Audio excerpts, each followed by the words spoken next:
فاعلم أنه لا إله إلا الله واستغفر لذنبك وللمؤمنين والمؤمنات والله يعلم متقلبكم ومثواكم. السلام عليكم ورحمة الله وبركاته. بسم الله الرحمن الرحيم. الحمد لله رب العالمين، والصلاة والسلام على سيد الأنبياء والمرسلين نبينا محمد وعلى آله وصحبه أجمعين ومن تبعهم بإحسان إلى يوم الدين. بلوغ المرام کے درس کا یہ 5واں سلسلہ ہے. گزشتہ درس میں ہم نے وعدہ کیا تھا کہ شیخ الاسلام ابن حجر رحمۃ اللہ علیہ، جو کہ اس کتاب کے آتھر، اس کے مؤلف، ان کے بارے میں، ان کی زندگی کے بارے میں کچھ اہم باتیں ہم بتائیں گے. کسی بھی کتاب کو جاننے سے پہلے اس کتاب کے مؤلف، آتھر کے بارے میں جاننا، ان کے معلومات حاصل کرنا اور ان کی زندگی کے درسوں سے استفادہ کرنا ایک طالب علم کے لیے بہت ہی ضروری ہے. علماء کے حالات، ان کی زندگی کے حالات پڑھنے سے انسان کو اخلاق اور آداب سیکھنے کا بڑا موقع ملتا ہے. اسی لیے قرآن کریم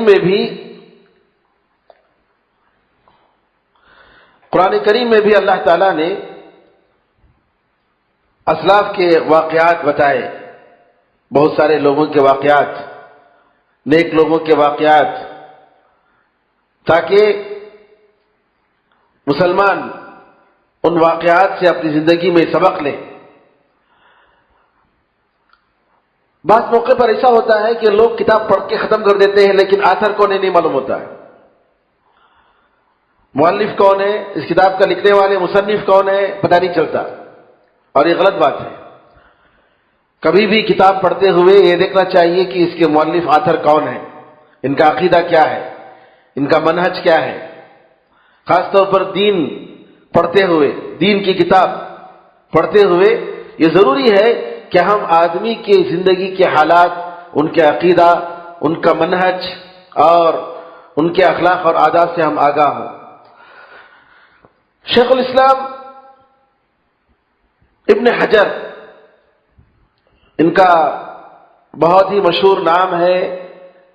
ابن حجر کے نام سے یہ بہت ہی معروف شخصیت ہے اسلام میں، علمی حلقوں میں.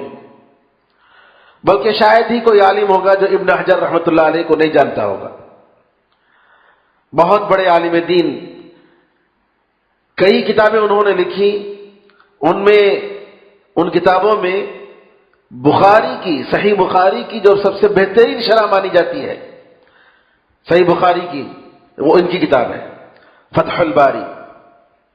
فتح الباری کے نام سے 14 جلدوں میں یہ کتاب چھپی ہے، اور اگر اس کی تحقیق کی جائے تو یہ 60-70 جلدوں میں جائے گی، اس سے بڑھ کر.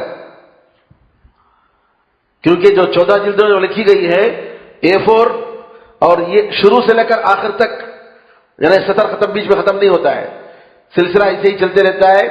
جس طریقے سے پرانے زمانے میں لوگ لکھا کرتے تھے اس طریقے سے، اور چھوٹے چھوٹے حروف. اور تقریباً 200 سے زیادہ ایم.اے اور PhD کے تھیسس اس ایک کتاب میں لکھے گئے ہیں. اس ایک کتاب میں فتح الباری پہ 200 سے زیادہ ایم.اے اور PhD کے جو رسالے ہوتے ہیں، تھیسس جو ہوتے ہیں، وہ جمع کیے گئے، لکھے گئے ہیں. سبحان اللہ، اتنی بڑی اور مبارک کتاب علامہ حافظ ابن حجر رحمۃ اللہ علیہ کی فتح الباری. اور اس کے علاوہ بہت ساری انہوں نے کتابیں لکھی ہیں. ان کا نام ہے احمد، ان کے والد صاحب کا نام ہے علی، احمد ابن علی، اور ان کی کنیت ان کے خود والد محترم نے رکھا ابو الفضل. شہاب الدین ان کا لقب ہے، اور عسقلان کی طرف یہ منسوب ہیں، اور ہیں رہنے والے یہ مصری ہیں، لیکن شاید ان کے آبا و اجداد سیریا میں، شام کے علاقوں میں عسقلان تھا، وہاں اس طرف منسوب ہیں. تو علامہ حافظ ابن حجر رحمۃ اللہ علیہ کہتے ہیں کہ میرے ایک بھائی تھے جو بالکل نوجوانی کے عالم میں انتقال کر گئے. اس پر والد صاحب کو بہت افسوس ہوا، تو انہوں نے اپنے زمانے کے ایک بڑے بزرگ یحییٰ صنافیری سے ذکر کیا. تو انہوں نے خوشخبری دی کہ اللہ تعالیٰ تمہیں اس سے بہتر نعم البدل بیٹا عطا فرمائے گا، فکر کرنے کی ضرورت نہیں، اور ان کی عمر دراز ہوگی. اس طریقے سے علامہ حافظ ابن حجر رحمۃ اللہ علیہ ان کے وفات کے، ان کے بڑے بھائی کے وفات کے چند ہی دنوں بعد یہ پیدا ہوتے ہیں. اور لیکن افسوس کی بات یہ ہے کہ ان کی عمر 4 سال کی تھی، والد صاحب کا انتقال ہو گیا، اور اس سے پہلے والدہ کا انتقال ہو گیا. لیکن ان کے والد محترم نے اس زمانے میں جیسا سسٹم تھا کہ لوگ دیکھتے کہ ابھی میں مر رہا ہوں، بچے چھوٹے ہیں، تو اپنے قریبی مخلص دوست کو وصیت کرتے تھے، اس کو اپنا وصی بناتے تھے. وصی کا مطلب یہ ہے کہ کہتے تھے کہ دیکھو میرے بچے، ان کا دیکھ بھال تم کر لینا. اور جن کو وصیت کرتے وہ پوری طریقے سے اس امانت کو ادا کرتا اور ان کے بچوں کا دیکھ بھال کرتا. تو اس طریقے سے ان کے والد محترم نے علامہ حافظ ابن حجر رحمۃ اللہ علیہ، جو کہ چھوٹے تھے، 4 سال کی عمر کے تھے، تو ان کے ایک دوست جن کا نام خواجہ ذکی الدین ابو بکر ابن نور الدین علی الخروبی تھا، ان کے حوالے کیا، ان کو ان کا وصی بنایا اور ان کے ذمے کیا کہ میرے بچے کا دیکھ بھال اور اس کی پوری ذمہ داری تمہیں کرنا ہے. بہرحال انہوں نے دیکھ بھال کی، اور ان کے بارے میں آتا ہے کہ بہت کم عمر میں انہوں نے قرآن کریم کو یاد کیا. 9 سال کی عمر میں قرآن کریم پورا یاد کر لیا. اور کہتے ہیں کہ اگر ان کے والد صاحب ہوتے تو شاید جلدی ہی کر لیتے، لیکن چونکہ دوسروں کے حوالے تھے تو اس میں بہرحال کسی نہ کسی طریقے سے کمی ہو جاتی ہے. اور 12 سال کی عمر میں ان کے جو وصی ہیں خواجہ خروبی، ان کو اپنے سفر حج میں لے جاتے ہیں، کیونکہ ان کی عمر کم تھی تو ساتھ لے جاتے ہیں. تو وہاں 12 سال کی عمر میں مکہ مکرمہ میں رمضان میں تراویح کی امامت کرتے ہیں علامہ حافظ بن حجر. 12 سال کی عمر، ان کی تلاوت اور ان کے حفظ سے متاثر ہو کر ان کو امامت کا شرف دیا گیا. اور ان کی صورت حفظ جو مادہ، جو یاد کرنے کا جو پاور، میموری پاور جو تھا، کہتے ہیں کہ وہ ایک بار دیکھتے تو یاد کر لیتے تھے. اتنا اللہ تعالیٰ نے ان کو قوت حافظہ عطا فرمایا تھا. باقاعدہ یاد کرنے کی ضرورت نہیں تھی، دیکھتے اگر ایک مرتبہ غور سے دیکھ لیتے تو یاد ہو جاتا. اسی طریقے سے شیخ الاسلام ابن تیمیہ رحمۃ اللہ علیہ کے بارے میں بھی آتا ہے.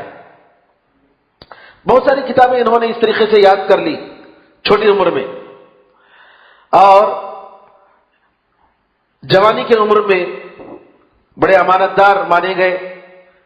ایک مرتبہ یمن کی طرف دوسرا سفر تھا ان کا، تو جب جا رہے تھے تو ان کے بعض مخلصوں نے کچھ امانت کی چیزیں دی تھی، اور اس امانت کے مال میں سونا بھی تھا، کتابیں تھیں. سمندری سفر کر رہے تھے تو ہوا یہ کہ جو ہے کشتی پلٹ گئی اور جو امانت کا مال اور کتابیں تھیں وہ ڈوب گئے. علامہ حافظ بن حجر رحمۃ اللہ علیہ بڑے پریشان ہوئے، کیونکہ اس میں امانت کا مال تھا، اور جو امانت کا مال جو بتایا گیا 7,000 مسقال یا اس سے زیادہ. مسقال، ایک مسقال کہتے ہیں تقریباً 4 گرام 25 ملی، یا بعض لوگوں نے کہا 5 گرام. تو اس طریقے سے اگر ہم 7,000 مسقال کو اگر گرام سے ضرب دیتے ہیں 4 گرام 25 ملی گرام سے، تو تقریباً جی 29 کلو 750 گرام آتا ہے، کوئی معمولی بات نہیں ہے۔ اور کہتے ہیں کہ علامہ ابن حجر رحمۃ اللہ علیہ نے جو مال سمندر میں ڈوب گیا تھا اس کو نکالنے کے لیے بعض لوگوں کو پیسے دے کر نکالا تھا کہ امانت لوگوں کو پہنچائی جائے، لیکن لوگوں نے بڑے ظلم کے ساتھ، کیونکہ ایسے موقع پر کیا ہوتا ہے کہ جو مال نکالتے ہیں نکالنے والے اس میں اپنا حصہ رکھتے ہیں، تو اس میں انہوں نے بہت سارا حصہ رکھا، لیکن سبحان اللہ اس سارے ظلم کے باوجود جو مال جب دینے کا موقع آیا تو دیکھتے ہیں کہ جتنا مال تھا اس سے کہیں زیادہ تھا، جتنا مال جو لے گئے تھے اس سے کہیں زیادہ تھا یہ، اور انہوں نے پوری طریقے سے وہ امانت ادا کر دی۔ یہ گویا یہ اللہ تعالیٰ کی طرف سے حافظ ابن حجر رحمۃ اللہ علیہ پر انعام تھا کہ جو مال ڈوب گیا تھا تقریباً اور اس مال کو دوبارہ نکالا گیا اور ظالموں نے اپنا حصہ اس میں نکالا بہت سارا، جو ان کے مقدار سے زیادہ حصہ تھا، لیکن اللہ تعالیٰ نے اس میں برکت ڈالی، اتنی برکت ڈالی کہ الحمدللہ اس مال کو ضمانت کو ادا کیے اور پوری طریقے سے بری ہو گئے۔ شیخ الاسلام ابن حجر رحمۃ اللہ علیہ ان کے بارے میں آتا ہے کہ بہت جلدی بہت تیزی سے پڑھتے تھے۔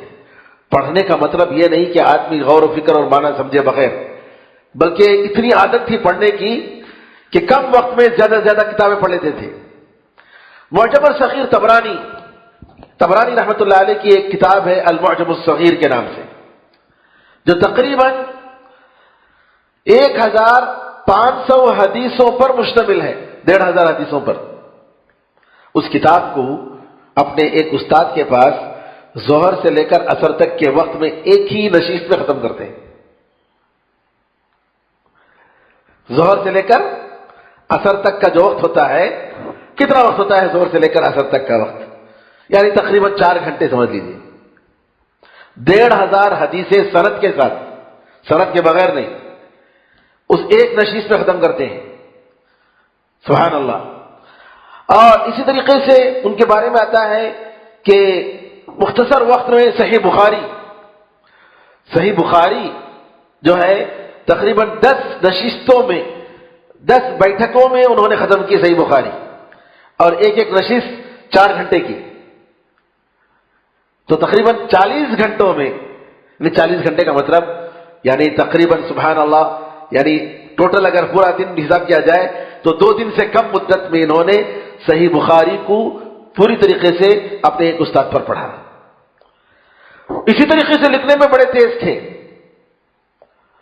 بہت جلدی لکھتے تھے، اور ان کے بارے میں آتا ہے کہ لوگوں نے ان سے پوچھا، ان سے پہلے حافظ ذہبی رحمۃ اللہ علیہ جن کا انتقال 748 ہجری میں ہوا، اور علامہ حافظ ابن حجر رحمۃ اللہ علیہ کا انتقال 852 ہجری میں ہوا، 852 850 پر 2 سال میں حافظ ابن حجر رحمۃ اللہ علیہ کا انتقال ہوا۔ علامہ حافظ ذہبی رحمۃ اللہ علیہ شیخ الشیخ ہوتے ہیں، ان کے شیخ کے استاد کے استادوں میں ان کا شمار ہوتا ہے، کیونکہ امام ابن حجر رحمۃ اللہ علیہ کی پیدائش 777 ہجری میں ہوئی، 777 ہجری میں، 770 پر 7 777 میں، یعنی تقریباً 1 سال کے بعد امام ذہبی کا انتقال ہوا، ان کے پیدا ہونے کے 1 سال کے بعد۔ لیکن امام ذہبی رحمۃ اللہ علیہ کا علم حدیث اور تاریخ میں اتنا مشہور اور معروف تھا کہ لوگ کہتے ہیں، علماء کہتے ہیں کہ اگر قیامت کے دن میدان محشر میں حدیثوں کو جمع کرنے والے اور تاریخ کو لکھنے والے علماء کو اگر میدان محشر میں جمع کر دیا جائے، اور امام ذہبی رحمۃ اللہ علیہ تک جو علماء، محدثین، مورخین، مفسرین، بڑے بڑے فقہا، اگر ان کو جمع کر دیا جائے، امام ذہبی رحمۃ اللہ علیہ کہیں گے یہ فلاں صاحب ہے، یہ فلاں صاحب ہے، ان کا یہ مقام ہے، ان کا یہ مقام ہے، ان کا یہ مقام ہے۔ اتنا زیادہ علم۔ تاریخ الاسلام کے نام سے بہت بڑی کتاب انہوں نے لکھی، جو تقریباً 60 سے زیادہ مجلدوں پر مشتمل ہے۔ تاریخ الاسلام بڑی شاندار جو ہے کتاب ان کی. اس طریقے سے سیر اعلام النبلاء، تذکرۃ الحفاظ، بہت ساری کتابیں لکھی امام ذاہبی رحمۃ اللہ علیہ نے. ابن حجر رحمۃ اللہ علیہ ان کے علم سے، ان کی قوت حافظہ سے متاثر تھے. امام ذاہبی رحمۃ اللہ علیہ، امام ذاہبی سیریا کے تھے. ذہبی کا مطلب، ذہب کا مطلب گولڈ، ذہبی کا مطلب یعنی گولڈ کے بزنس مین. ان کے خاندان میں جو ہے ان کے گولڈ کے بزنس مین ہوں گے، جس کی وجہ سے ان کا نام ذہبی پڑا. تو ابن حجر رحمۃ اللہ علیہ زمزم کا پانی پیتے ہوئے اللہ سے دعا کرتے ہیں کہ اے اللہ مجھے امام ذہبی رحمۃ اللہ علیہ کا جیسا قوت حافظہ عطا فرما. آپ کو معلوم ہے کہ نبی کریم صلی اللہ علیہ وسلم نے فرمایا ماء زمزم لما شرب له، زمزم کا پانی جس دعا کے ساتھ، جس نیت کے ساتھ پانی پیا جاتا ہے، اللہ تعالیٰ وہ نیت کو جو ہے دعا قبول فرماتا ہے. تو علماء کرام مختلف واقعات ملتے ہیں. علامہ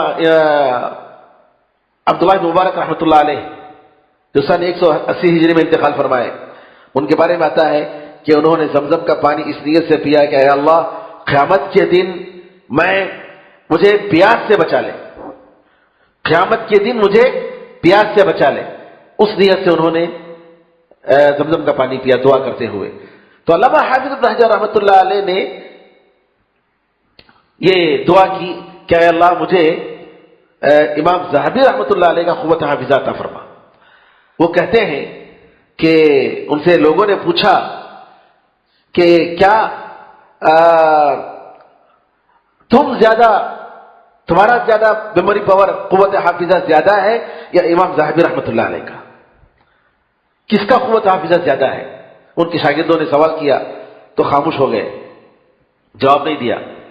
پھر اس کے بعد انہوں نے بتایا کہ میں نے حج میں دعا کی تھی اللہ تعالیٰ سے کہ اے اللہ مجھے امام ذہبی رحمۃ اللہ علیہ کا قوت حافظہ عطا فرما. پھر اس کے بعد کہتے ہیں اس کے 20 سال کے بعد دوبارہ حج کرنے کا مجھے موقع ملا تو میرے دل میں خیال آیا کہ ان سے زیادہ مرتبہ قوت حافظہ میں طلب کروں اللہ تعالیٰ سے. تو اس کے بعد دعا کرتے ہیں کہ اے اللہ مجھے امام ذہبی رحمۃ اللہ علیہ سے بھی زیادہ قوت حافظہ عطا فرما. یعنی سبحان اللہ. اور کہتے ہیں کہ اللہ تعالیٰ نے میری پہلی دعا بھی قبول کی، امام ذہبی رحمۃ اللہ علیہ کا قوت حافظہ مجھے عطا فرمایا، اور دوسری دعا بھی قبول کی اللہ تعالیٰ نے کہ ان سے بڑھ کر الحمدللہ مجھے قوت حافظہ اللہ تعالیٰ نے مجھے عطا فرمایا. اسی طریقے سے ایک اور دعا کہتے ہیں کہ زمزم کا پانی پیتے ہوئے انہوں نے دعا کی تھی کہ اے اللہ سراج الدین بلقینی ان کے ایک استاد ہیں اور فتویٰ لکھنے میں بڑے ماہر تھے. فتویٰ چونکہ یہ قاضی رہ چکے ہیں، علامہ ابن حجر رحمۃ اللہ علیہ مصر کے بڑے قاضی، چیف جسٹس. تو انہوں نے دعا کی تھی کہ اے اللہ کہ مجھے فتویٰ تیزی سے لکھنے کی مجھے اے اللہ وہ قوت مجھے عطا فرما. تو کہتے ہیں کہ اللہ تعالیٰ نے مجھے وہ چیز بھی مجھے عطا فرمائی. اس طریقے سے علامہ ابن حجر رحمۃ اللہ علیہ کا قوت حافظہ اور اس طریقے سے ان کا علم، اور اللہ تعالیٰ نے ان کو بہت سارے وسائل عطا فرمائے. یتیم کی بڑپن جو ان کا جو نشو نما ہوئے، بچپن کا مرحلہ جو گزرا، جوانی کا مرحلہ گزرا، یتیمی میں گزرا، لیکن اللہ تعالیٰ نے ان کو وسائل عطا فرمائے. کچھ اچھے دوست ان کو نصیب ہوئے، بڑے اچھے اساتذہ ان کو ملے، اور اس کے علاوہ وقت کی بڑی حفاظت کرتے تھے. اور یہ بہت بڑی چیز ہے. انسان کی زندگی میں برکت چاہیے تو وقت کو بچانا چاہیے. اور وہ کہتے تھے علامہ ابن حجر رحمۃ اللہ علیہ، مجھے تعجب ہوتا ہے ان لوگوں پر جو ہے خاموش بیٹھے رہتے ہیں بغیر کسی کام کے. کیسے وہ لوگ خاموش بیٹھے رہتے ہیں اور سبحان اللہ ذرا بھی وقت ضائع کرنے کے قائل نہیں تھے. اگر تھوڑا بھی وقت ملتا، اگر ان کے پاس کتاب نہیں ہوتی، قرآن اٹھا کر پڑھتے. ایک مرتبہ ایسا ہوا کہ ایک مدرسے کو گئے، مدرسے محمودیہ کو، اس کی چابی نہیں تھی. لوگ چابی لانے کے لیے ادھر ادھر گئے تو انہوں نے کہا کہ جو ہے بلاؤ ایک بڑھائی کو تاکہ چابی اس کی فوراً بنائے، کارپینٹر کو بلاؤ. اور اس وقت تک نفل نماز پڑھنا شروع کر دیے. نفل نماز ادھر سے جاری ہے اور جب دروازہ کھل گیا تب اس وقت گئے. اس طریقے سے کون سا بھی وقت، بلکہ کہتے ہیں کہ اگر درس کے درمیان بھی یا میٹنگ میں بھی لوگوں کے ساتھ اگر بیٹھے رہتے تو جو ہے آہستے سے تسبیح پڑھتے رہتے، اس طریقے سے کہ لوگوں کو معلوم نہیں ہوتا، اور چھپا کر تسبیح کو چھپا کر جو ہے تسبیح گنا کرتے تھے. اس طریقے سے یہ عالم تھا. اور طلب علم کا یہ عالم تھا کہ جو ہے اپنے شاگرد کے پاس سے بھی کوئی معلومات لینا ہو تو لیتے تھے. یعنی تکبر نہیں ہوتا تھا کہ میرا شاگرد ہے، میں کیوں اس سے پوچھوں، کیوں اس سے میں سیکھوں. اور کھانے پینے کے معاملات میں زہد اور تقوی کا بڑا ہی انتہائی عالم تھا. کھانا پینا، پہننا، اور اسی طریقے سے سبحان اللہ، یعنی جو لوگ ان کے ساتھ ظلم کرتے تھے ان کو معاف کر دینا، اور غصہ نہ کرنا، اور دنیا کی مصیبتوں پر صبر کرنا، اور لوگوں کے ساتھ اچھا سلوک، لوگوں پر رحم کرنا، اور اسی طریقے سے اپنے اساتذہ کا احترام، اور اپنے اساتذہ کے ساتھ عزت، ان کے حق ادا کرنے کی کوشش کرنا، اور اسی طریقے سے اپنے طلباء کی عیب کو چھپانے کی کوشش کرنا، طلباء کے عیب کو چھپانے کی کوشش کرنا. اور کتابیں اگر کوئی کسی کو ضرورت پڑ جائے تو آرام سے کتاب دیتے تھے، لے جاؤ پڑھنے کے لیے، ان کی کتاب اپنی کتاب دیتے تھے. اور اگر طلباء کو کسی استاد کے پاس جانے کی ضرورت ہوتی تو کہتے فلاں استاد کے پاس جاؤ، ان سے جا کر علم حاصل کرو. بعض لوگ ہوتے ہیں نا کہ نہیں نہیں میں ہوں، میرے علاوہ کوئی نہیں، یہ عادت ہوتی ہے. نہیں، ایسا نہیں. کیا کہتے تھے؟ نہیں، فلاں کے پاس جائیے، ان کے پاس سیکھیے. اور اس طریقے سے لوگوں کے ساتھ ایسا اتنا بہترین سلوک کرتے تھے کہ لوگوں کا دل خرید لیتے تھے. اور جو سابق علماء ہیں ان کی عزت، ان کا احترام. یعنی بعض لوگ ہوتے ہیں کہ جیسا کہ نعوذ باللہ آج کل کا زمانہ ہے، قرآن اور حدیث کے بعد تیسرا میں ہی ہوں، کوئی بھی دوسرے نہیں. قرآن اور حدیث کے بعد کیا ہے؟ کوئی بڑے عالم اگر کوئی ہے، صحابہ نہیں، تابعین نہیں، تبع تابعین نہیں، ائمہ کرام نے 1400 سال کے زمانے میں کوئی علماء نہیں. اگر کسی عالم کا ذکر آیا تو اس کے عیب نکالنے کی کوشش کرنے لگے. جی، اپنے آپ کو بہت بڑا عالم. اللہ تعالیٰ نے کیا کیا؟ سب کے سامنے ان کو ذلیل کیا، پوری دنیا والوں کے سامنے ایسے لوگوں کو ذلیل کیا. کیونکہ علماء کہتے ہیں کہ لحوم العلماء مسمومہ، یعنی علماء کا جو گوشت ہوتا ہے یہ زہر آلود ہوتا ہے.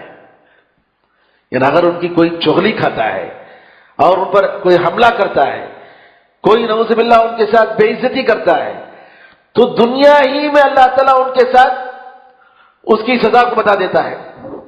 اس کی سزا جو ہے ظاہر کر دیتا ہے ان کے جسم میں، ان کی زندگی میں، نعوذ باللہ. تو اس لیے علماء کے ساتھ کبھی بھی ہمیشہ احترام کرنا چاہیے. اور یہ جو ہے علامہ ابن حجر رحمۃ اللہ علیہ کا بڑی احترام کے ساتھ، بڑی عزت کے ساتھ جو ہے علماء کے ساتھ پیش آتے تھے. اور اسی طریقے سے تہجد کی نماز، نفل نمازیں، تلاوت، اور مریضوں کی عیادت کرنا، جنازوں میں شرکت کرنا، اور جو ہے نیک لوگوں سے محبت کرنا، یہ ساری چیزیں ان کے اندر موجود تھیں. ان کے زہد و تقوی کے بارے میں آتا ہے کھانے پینے کے مسائل میں کہ گھر میں جو بھی تحفہ آتا تھا وہ کھاتے نہیں تھے. اس سے گھر میں جو تحفے تحائف دیے جاتے تھے اسے کھاتے نہیں تھے، اس ڈر سے کہ جو تحفہ آتا ہے کہ کہیں اس میں کوئی شبہ کی چیز نہ ہو، بلکہ وہ مارکیٹ سے خرید کر ہی جو ہے کوئی بھی چیز کھاتے تھے. اور اگر شادیوں میں شرکت کرتے، ولیموں میں دعوت ہوتی تو دسترخوان پر بیٹھتے اور ایسا لگتا کہ کھاتے، حالانکہ کھاتے نہیں تھے. کھانا آتا تو ادھر ادھر ڈال دیتے، اپنے ساتھ جو لوگ ہوتے ان میں تقسیم کر دیتے تھے، اور لوگوں کو پتہ نہیں چلتا کہ جو ہے علامہ ابن حجر رحمۃ اللہ نے اپنے سے نہیں کھایا، بلکہ سب جو ہے کھانا تقسیم کر دیا ہے. اور ایک مرتبہ جو ہے ایک بادشاہ کے ہاں مہمان تھے، تو بادشاہ نے ان کے لیے جو ہے روزانہ گوشت اپنے پیسے سے متعین کر دیا تھا کہ علامہ ابن حجر رحمۃ اللہ علیہ کے لیے اتنا گوشت روزانہ پہنچا دیا جائے. لیکن علامہ ابن حجر رحمۃ اللہ علیہ اس گوشت سے کھاتے نہیں تھے، بلکہ اپنے پیسے بھیج کر جو ہے وہ خرید کر جو ہے کھاتے تھے، بلکہ بادشاہ کے پیسے میں سے نہیں کھاتے تھے. اور اسی طریقے سے خطبہ تو دیتے تھے جمعے کے خطبے، اس میں اس کو پیسے ملتا تھا، وہ پیسے بھی لیتے نہیں تھے، وہ جو ہے غریبوں میں تقسیم کر دیتے تھے۔ بعض لوگ جو ہے تجارت کرتے تھے اور آخری وقت تک تجارت کرتے تھے۔ علامہ ابن حجر رحمۃ اللہ علیہ تجارت کرتے تھے، اس کے علاوہ بادشاہ کی طرف سے چونکہ چیف جسٹس تھے ان کو باقاعدہ وظیفہ ملتا تھا، لیکن اس کے ساتھ بزنس کرتے تھے۔ اور بزنس میں کبھی ایسا ہوتا کہ بعض لوگ ان کا پیسہ لے کر ڈبا دیتے ان کو، ایسا ہوتا، لیکن علامہ ابن حجر رحمۃ اللہ علیہ معاف کر دیتے۔ ایک مرتبہ ایسا ہوا کہ ایک شخص ان کے پاس سے مال لیا، مال لے کر جو ہے اس نے ادا نہیں کی، امانت ادا نہیں کی، انکار کر دیا۔ علامہ ابن حجر رحمۃ اللہ علیہ نے باقاعدہ بادشاہ کے پاس شکایت کی، اس پر مقدمہ دائر ہوا اور اس کو جیل جانے کا حکم ہوا۔ اتفاق سے علامہ ابن حجر رحمۃ اللہ علیہ اس وقت تھے، انہوں نے ایک آدمی سے اشارہ کیا کہ تم سفارش کرو اس کے حق میں، سفارش کرو اس کے حق میں کہ ہم معاف کر دیں۔ تو انہوں نے سفارش کی، اور سفارش کرنے کے بعد جو ہے علامہ ابن حجر رحمۃ اللہ نے کہا کہ میں معاف کر دیتا ہوں، جو بھی مال وہ میرا لٹائے ہیں یا میرا نہیں دے رہے ہیں میں اس کو معاف کر دیتا ہوں۔ ابن حجر رحمۃ اللہ علیہ سے پوچھا گیا کہ جب آپ کو معاف کرنا تھا تو تم نے شکایت کیوں کی؟ بادشاہ کے پاس شکایت نہیں کرتے، چھوڑتے تھے، معاف کر دیتے۔ انہوں نے کہا کہ میں نے زمزم پیتے ہوئے اللہ تعالیٰ سے یہ دعا کی تھی کہ اللہ تعالیٰ میرے دل میں مال کی محبت نہ ڈالے، لیکن مجھے ڈر یہ ہے کہ لوگ میرے مال میں ہڑپ کرنے اور میرے مال کو غلط طریقے سے لے جانے کے لیے کوشش کریں گے، اس لیے میں ان کو سبق دینا چاہتا ہوں، میں سبق دینا چاہتا ہوں اور بتانا چاہتا ہوں کہ مال میں جو ہے دوسروں کے مال میں تقسیر نہیں کرنی چاہیے۔ اور زہد تقویٰ کے بارے میں آتا ہے کہ وہ قلم پینسل کو جو چھلا جاتا تھا، قلم کو جو چھلا جاتا تھا تو اس کو اٹھا کر جو ہے اس کے جو چھلنے سے جو کچرا جم جاتا اس کو بٹھا کر انک میں ڈال دیتے تھے، اور کہتے تھے کہ علم کی عزت کرنی چاہیے، یہ قلم ہے اور قلم کے جو علم کے جو وسائل ہیں ان کی عزت کرنی چاہیے۔ اور مذاق سے کہتے تھے کہ اگر کوئی شخص جو ہے اس کے اوپر اس کو رو دے گا اپنے پاؤں سے تو میں اس کو جیل میں ڈال دوں گا، یعنی علم کی عزت۔ سبحان اللہ، آج کل کیا ہے، کئی ایسے لوگ ہیں جو نعوذ باللہ قرآن کی عزت نہیں کرتے۔ قرآن کا مقام ہے، اللہ کا کلام ہے، قرآن کو سب سے اوپر رکھنا چاہیے۔ کئی کتابیں ہیں تو سب سے اوپر قرآن کو رکھنا چاہیے۔ اگر قرآن کے ساتھ تفسیر کی کتاب ہے تو تفسیر کے اوپر صرف جو قرآن ہے جس میں کسی انسان کا کلام نہیں ہے اس کو اوپر رکھنا چاہیے۔ ایسا نہیں ہونا چاہیے کہ قرآن کریم کی بے عزتی ہو رہی ہے۔ تو آج کل کیا ہے کہ لوگوں میں ان ساری چیزوں کا احترام نہیں ہوتا ہے۔ اسی طریقے سے زبان کی حفاظت، علامہ ابن حجر رحمۃ اللہ علیہ کے بارے میں آتا ہے کہ زبان کی حفاظت کرتے تھے۔ کوئی دشمن اگر ان کے خلاف گالی گلوچ کرتا یا کتاب میں کوئی چیز، ایسا ہوا ایک مرتبہ ان کی کتاب ایک دشمن کے ہاتھ لگی، اس دشمن نے کتاب میں علامہ ابن حجر رحمۃ اللہ علیہ کو بہت گالی لکھی اسی کتاب میں ان کے خلاف، اور بہت سارے اعتراضات کیے۔ علامہ ابن حجر رحمۃ اللہ علیہ نے سارے اعتراضات کا جواب دیا، اور اس سے بڑھ کر نہیں کہا کہ انا للہ، کوئی جواب نہیں دیا، باقی انا للہ اور جو جواب دینا تھا جواب دیا، لیکن گالی گلوچ نہیں دی۔ یہ علماء کی شان ہوتی ہے۔ اور اسی طریقے سے بعض لوگوں کو جو ہے جو لوگوں کے جو شاعر ہوتے تھے علامہ ابن حجر رحمۃ اللہ علیہ کے بارے میں اگر انہوں نے حجو کیا، گالی دی، تو ان کو بھی کیا کرتے تھے، پیسے دیتے تھے، ان کو بھی پیسے دیتے تھے، اور کہتے تھے کہ جو ہے میں ان کی زبان خریدتا ہوں تاکہ جو ہے یہ لوگ ہمارے خلاف گالی گلوچ دینے سے یہ لوگ بچیں۔ اور اسی طریقے سے ایسا ہوا کہ ایک مرتبہ علامہ ابن حجر رحمۃ اللہ علیہ اپنے ساتھیوں کے ساتھ تھے، کھڑے ہوئے تھے، ایک شخص آ کر دروازے کے سامنے کھڑے ہو کر گالی دینا شروع کیا علامہ ابن حجر رحمۃ اللہ علیہ۔ علامہ ابن حجر رحمۃ اللہ علیہ وہاں سے کہا کہ چلو ہٹ جاتے ہیں، جواب دیے بغیر وہاں سے ہٹ گئے، ہٹ کر دوسری جگہ گئے تو پھر وہاں آ گیا، اور وہاں آ کر اور بھی گالی دینے لگا. علامہ ابن حجر رحمۃ اللہ علیہ نے کچھ نہیں کیا، جواب ہی نہیں دیا، خاموش ہو گئے. لیکن بعد میں پولیس نے کسی اور جرم پر دوسرے دن اس کو پکڑ لیا. جو گالی دے رہا تھا ابن حجر رحمۃ اللہ علیہ کو گالی دینے کے بدلے میں نہیں، کسی اور جرم پر پکڑ لیا. ابن حجر رحمۃ اللہ علیہ پولیس کے پاس آدمی بھیجتے ہیں اور کہتے ہیں کہ اس کو چھوڑ دو، اس کو چھوڑ دو. یعنی سبحان اللہ، جیسا کہ ثناء اللہ امرتسری رحمۃ اللہ علیہ کے بارے میں آتا ہے کہ ایک شخص نے علامہ ثناء اللہ امرتسری رحمۃ اللہ علیہ کو قتل کرنے کی سازش کی اور قتل کی. اتنا زبردست وار کیا کہ جو ہے قاتلانہ وار تھا، لیکن اللہ تعالیٰ نے ان کو بچا لیا. اور جیسے ہی ثناء اللہ امرتسری رحمۃ اللہ علیہ کو کی علاج ہوئی اور ان کو جو ہے الحمدللہ شفا آیا، انہوں نے پوچھا کہ قاتل کہاں ہے؟ کہا کہ جو ہے وہ جیل میں ہے، جیل میں ہے. تو انہوں نے کہا کہ میں معاف کر دیتا ہوں، میرے بدلے میں اس کو قتل نہیں کرنا، معاف کر دیتا ہوں. لیکن گورنمنٹ میں اس کو سزا تھی، جیل میں ڈال دیا تھا، اور اس کے لیے جو ہے سزا تھی گورنمنٹ کی طرف سے. جب تک وہ جیل میں تھا علامہ ثناء اللہ امرتسری رحمۃ اللہ علیہ برابر اس کے گھر والوں کو اس کا ماہانہ راشن بیچتے تھے. یہ اخلاق دیکھیے سبحان اللہ، راشن. اور نہیں معلوم ہوتا تھا کہ کون بھیجا ہے. اور یہ آدمی جب جیل سے نکل کر آتا ہے، جس نے قاتلانہ حملہ کیا علامہ ثناء اللہ امرتسری رحمۃ اللہ علیہ پر، جب جیل سے نکل کر آتا ہے تب پوچھتا ہے کہ جو ہے تم لوگ کیسی زندگی گزارے؟ تو ان لوگوں نے گھر والوں نے بتایا کہ پتہ نہیں کہاں کہیں سے جو ہے ہم لوگوں کو ماہانہ راشن آتا تھا اور ہمارا گزر ہو جاتا تھا. اور وہ پوچھتے پوچھتے جب پہنچا تو دیکھا کہ یہ وہی شخص ہے جس پر اس نے قاتلانہ حملہ کیا. سبحان اللہ، یہ علماء کی شان ہوتی ہے. یحییٰ بن سعید القطان بہت بڑے محدث گزرے ہیں، بڑے محدث گزرے ہیں. ان کے بارے میں آتا ہے کہ ان کا پڑوسی ان کے درس میں مسجد میں بیٹھ کر ان کے شاگردوں کے سامنے، ارے یہ آدمی یہ جو درس دیتا ہے، یہ تمہارا علامہ، یہ تمہارا استاد، یہ ایسا ہے، یہ ایسا ہے، یہ ایسا ہے، اس کے اندر اتنی خرابیاں ہیں، ہاں اس کے اندر اتنی جو ہے میں جانتا ہوں اس کے بارے میں، تم لوگوں کو نہیں معلوم ہے. یحییٰ بن سعید القطان رحمۃ اللہ علیہ روتے تھے اور رو کر کہتے تھے کہ یہ جو بتا رہے ہیں اس کے علاوہ اور ساری برائیاں میرے اندر ہیں جو ان کو معلوم نہیں ہے.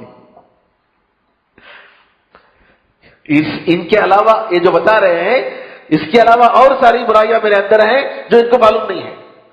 اور یحییٰ بن سعید القطان رحمۃ اللہ علیہ کہتے تھے لولا ان تكون معصیۃ اللہ او لولا ان يعصى الله لوددت الا يكون في المدينه احد الا اغتابني.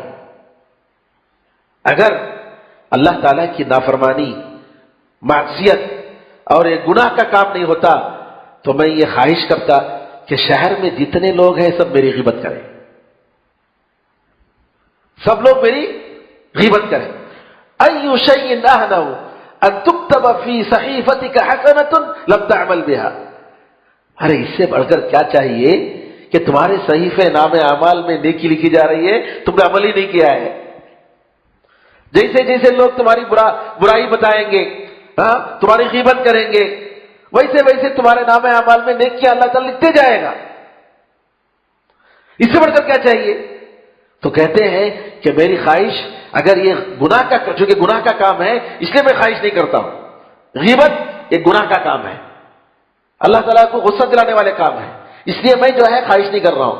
ورنہ اگر یہ گناہ کا کام نہیں ہوتا میں تمنا کرتا کہ شہر میں جتنے لوگ ہیں سب کے سب میری غیبت کریں، میری برائی بیان کریں. دیکھیے سوچنے کا طریقہ دیکھیے. اللہ اکبر. آج کل کیا ہے کہ اگر کوئی تھوڑا بھی اگر آپ کے خلاف کچھ بول دیا تو ہم کیا کرتے ہیں کہ جو ہے سبحان اللہ غصہ کرنے لگتے ہیں، مقدمہ دائر کرنا چاہتے ہیں، کیا کیا کرنے لگتے ہیں. لیکن سلف صالحین کی سوچنے کا انداز دیکھیے. علامہ ابن حجر رحمۃ اللہ علیہ کہتے ہیں کہ افسوس کی بات یہ ہے کہ ہم لوگوں کے ساتھ ایسے لوگ ہیں، کچھ لوگ جن کے پاس تربیت نہیں ہے، جن کے پاس تربیت نہیں ہے. فلا حول ولا قوت الا باللہ اتنا ہی کہتے تھے.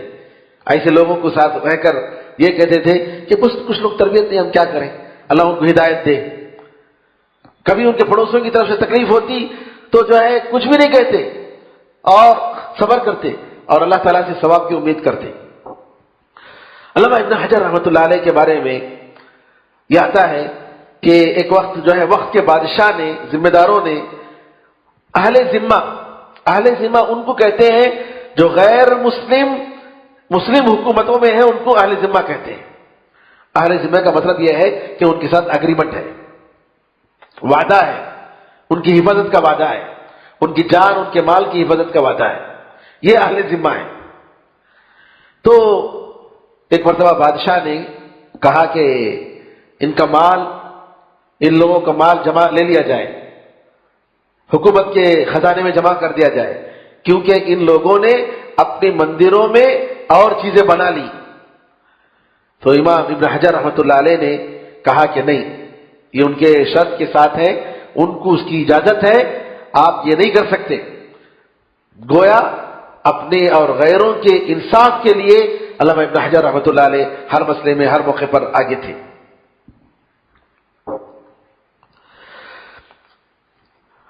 امام سخاوی رحمۃ اللہ علیہ ان کے شاگرد ہیں، اور انہوں نے 3 جلدوں میں ہزاروں صفحات پر مشتمل ان کی زندگی کے حالات لکھے۔ الجواہر والدرر فی ترجمۃ شیخ الاسلام ابن حجر اس کتاب کا نام ہے۔ اس میں انہوں نے بہت سارے واقعات نقل کیے۔ وہ کہتے ہیں کہ جن لوگوں نے علامہ ابن حجر رحمۃ اللہ علیہ کے حق میں گستاخیاں کی، ان کے ساتھ بے عزتی کی، ان کے مرنے کے بعد بھی اللہ تعالیٰ نے ان کو دنیا ہی میں ان کو سزا دی۔ بعض لوگوں کے جو ہے دانتیں گر گئیں، اور بعض لوگوں کو اللہ تعالیٰ نے مختلف قسم کے بیماریوں میں مبتلا کیا۔ اور کہتے ہیں کہ ایک مرتبہ ایسا ہوا کہ ایک شخص علامہ ابن حجر رحمۃ اللہ علیہ کے خلاف اس نے کہا کہ میں جا کر شکایت کروں گا بادشاہ کے پاس، اور ان کے خلاف شکایت کروں گا، ان کو جیل میں ڈالوں گا۔ پھر اس کے بعد کہا کہ یہ شخص جو ہے ان کے علامہ ابن حجر رحمۃ اللہ علیہ کے بیٹے کے بارے میں بھی اس نے گالی گلوچ دینا شروع کیا۔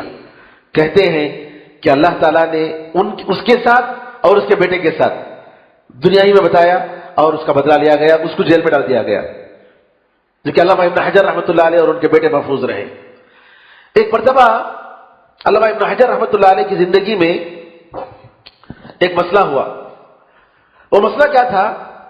صوفیوں میں ابن عربی نام کا ایک شخص گزرا ہے، موراکو کا، مغرب کا، جو نعوذ باللہ خدائی کا اس نے دعویٰ کیا، خدائی کا دعویٰ کیا، اور وہ کہتا تھا کہ ما فی الجبۃ الا اللہ، جبے کے اندر اللہ کی سوا کوئی نہیں ہے، میں اللہ ہوں، نعوذ باللہ، اس قسم کا دعویٰ کرتا تھا۔ اور وہ کہتا تھا کہ جنت اور دوزخ میرے ہاتھ کے کھلونے ہیں، کچھ نہیں ہے، جنت اور دوزخ کیا ہے؟ میرے ہاتھ میں کھلونے ہیں۔ اس قسم کے بہت سارے خرافات، کفریہ باتیں، شرکیہ باتیں نعوذ باللہ اس نے کی۔ ابن عربی اس کا نام ہے، ابن عربی، الف لام کے بغیر۔ دوسرے عالم دین ہے، مالکیہ مذہب کے بڑے امام گزرے ہیں، ابن العربی، وہ الگ ہے۔ احکام القرآن ان کی کتابیں اور بہت ساری کتابیں ان کی۔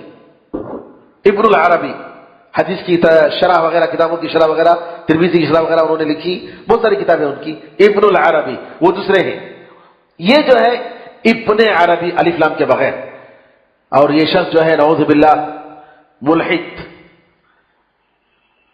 کفریہ باتیں، اس کی کتاب ہے فتوحات مکیہ کے نام سے، اتنی خرافات کی چیزیں لکھی ہے نعوذ باللہ، اللہ کے ساتھ مذاق، اور یہ کہ جو ہے دنیا میں جتنے ہیں سب اللہ تعالیٰ ہیں نعوذ باللہ، اس قسم کے تصورات۔ تو ایک مرتبہ علامہ ابن حجر رحمۃ اللہ علیہ نے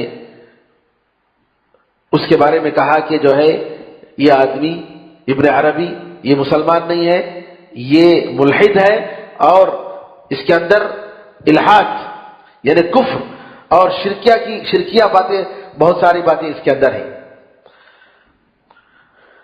علامہ ابن حجر رحمۃ اللہ علیہ نے جب کہا تو ایک آدمی تھا اس محفل میں جو ابن عربی کا معتقد تھا، ابن عربی کو مانتا تھا۔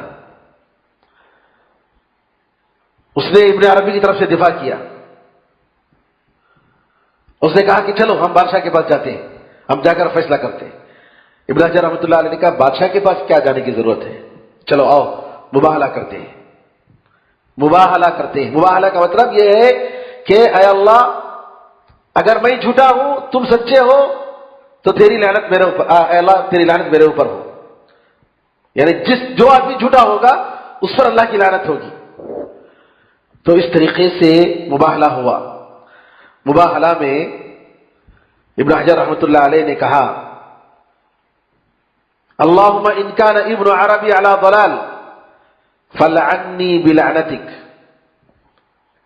کہا کہ تم یہ کہو کہ اے اللہ اگر ابن عربی گمراہی پر ہے تو اے اللہ تیری لعنت میرے اوپر. تو اس نے یہ کہا, جس سے مباہلہ ہوا اس نے کہا. اور حافظ ابن حجر رحمۃ اللہ علیہ نے کہا اللہم ان کان ابن عربی علی ہدی فلعنی بلعنتک. ابن حجر رحمۃ اللہ علیہ نے کہا اے اللہ اگر ابن عربی ہدایت پر تھا, اس کا راستہ سیدھا تھا, صحیح ایمان پر تھا, تو اے اللہ تیری لعنت میرے اوپر. اور اس کے بعد الگ ہو گئے. کہتے ہیں کہ اس واقعے کے 2 مہینے کے بعد اندھا ہو گیا وہ شخص, پھر اس کے بعد مر گیا. اور وہ مشہور تھا کہ اس واقعے کے مباہلے کے بعد 1 سال میں جو جھوٹا ہوگا وہ مر جائے گا. 1 سال کی مدت کے اندر. ثناء اللہ امرتسری رحمۃ اللہ علیہ کا جو واقعہ جن کا میں نے بتایا, ان کا واقعہ یہ غلام احمد قادیانی, مرزا غلام احمد قادیانی, جس نے نبی کریم صلی اللہ علیہ وسلم کے بعد نبی بننے کا دعویٰ کیا, مباہلہ ہوا اس کے ساتھ. مرزا غلام احمد قادیانی رحمۃ اللہ علیہ نے مباہلہ کیا. مرزا غلام احمد قادیانی ثناء اللہ امرتسری رحمۃ اللہ علیہ کی زندگی میں مرتا ہے, اور ثناء اللہ امرتسری رحمۃ اللہ علیہ اس کے بعد 40 سال زندہ رہتے ہیں. 40 سال زندہ رہتے ہیں. یعنی یہ چیز کہ اس بات کی دلیل ہے کہ علامہ ابن حجر رحمۃ اللہ علیہ ایک طرف ان کا تقوی اور ان کے پرہیزگاری اور جو طریقہ جس طریقے پر وہ قائم تھے, جی وہ طریقہ بالکل صحیح, اور ابن عربی کا جو طریقہ تھا وہ بالکل گمراہی پر تھا. اس کے لیے اللہ تعالیٰ نے دنیا ہی میں بہت ساری جو ہے نشانیاں اللہ تعالیٰ نے متعین کر دی. تو اس قسم کے بہت سارے واقعات. علامہ ابن حجر رحمۃ اللہ علیہ کے بارے میں آتا ہے کہ سبحان اللہ ایک مرتبہ یعنی کیسے تکلیف و برداشت کرتے تھے. ایک مرتبہ وہ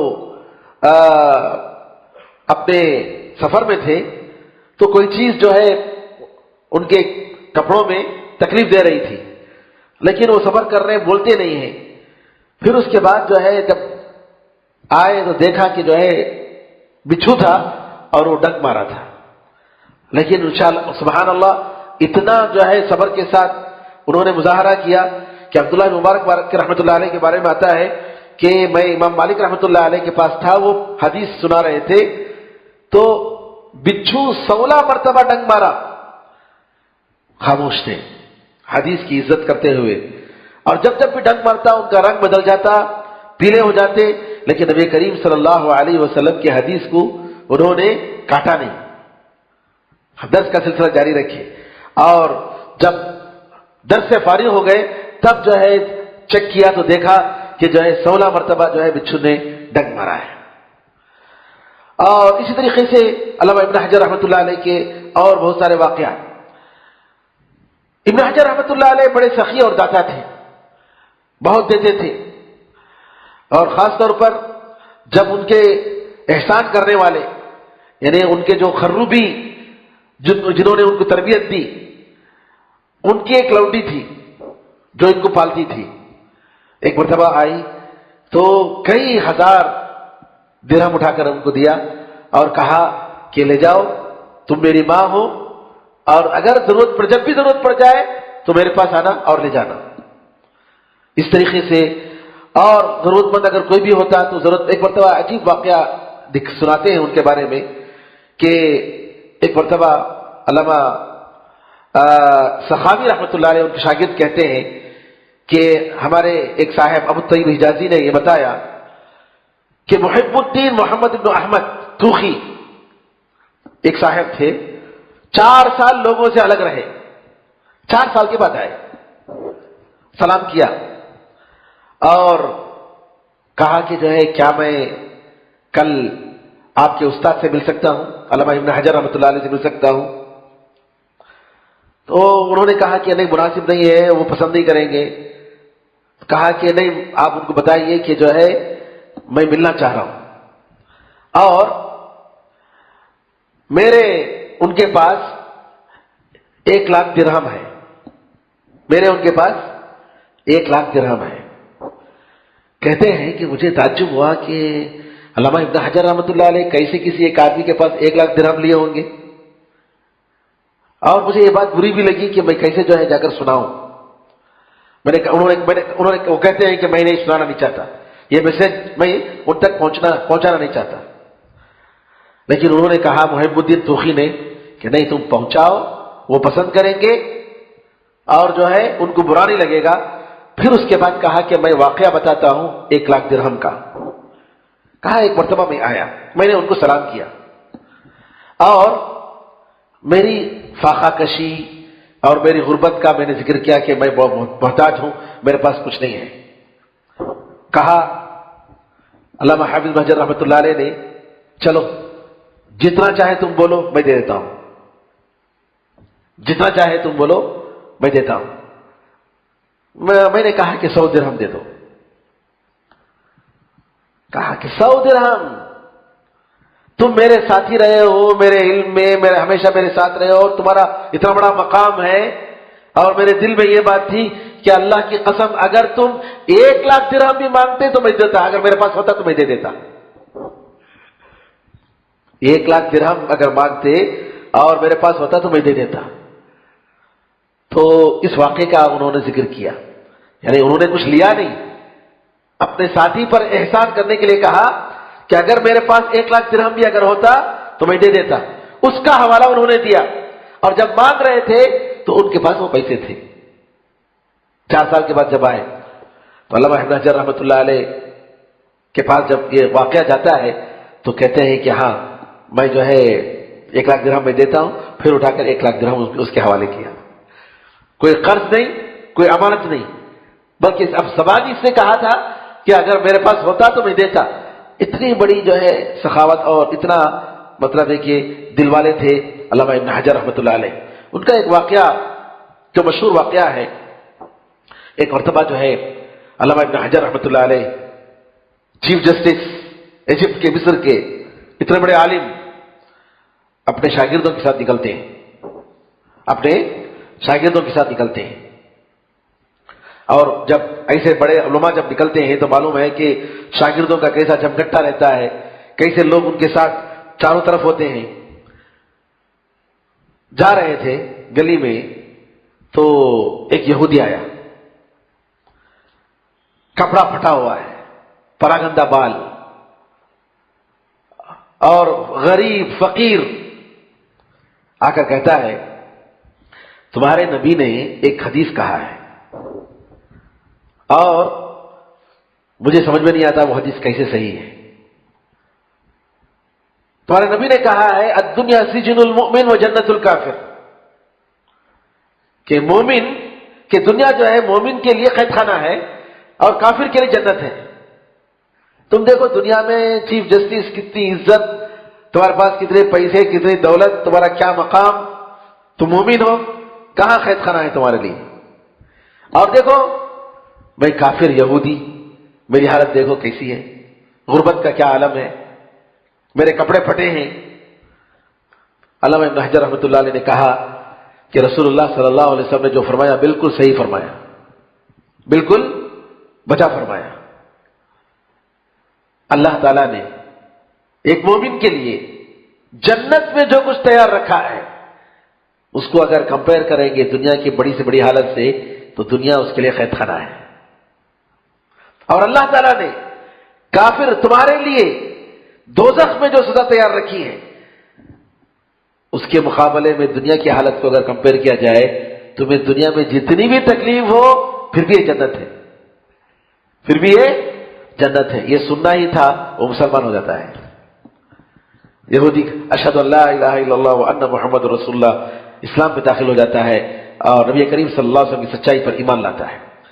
علامہ ابن حجر رحمۃ اللہ علیہ کے بارے میں اور بہت سارے واقعات ہیں جی. انشاءاللہ اگر ضروری ہو تو بات چیزیں انشاءاللہ اگلے درس میں شروع کریں گے، بتائیں گے، اور اس کے بعد اپنی کتاب کو ہم شروع کریں گے. اللہ سے دعا ہے کہ اللہ تعالی ہم سب کو دین حق کو پہچاننے، اس پر عمل کرنے کی توفیق عطا فرمائے. آمین ارحم الراحمین والحمد للہ رب العالمین وصلی اللہ وسلم علی نبینا محمد وعلی آلہ وصحبہ اجمعین والحمد للہ رب العالمین. والسلام علیکم ورحمۃ اللہ وبرکاتہ.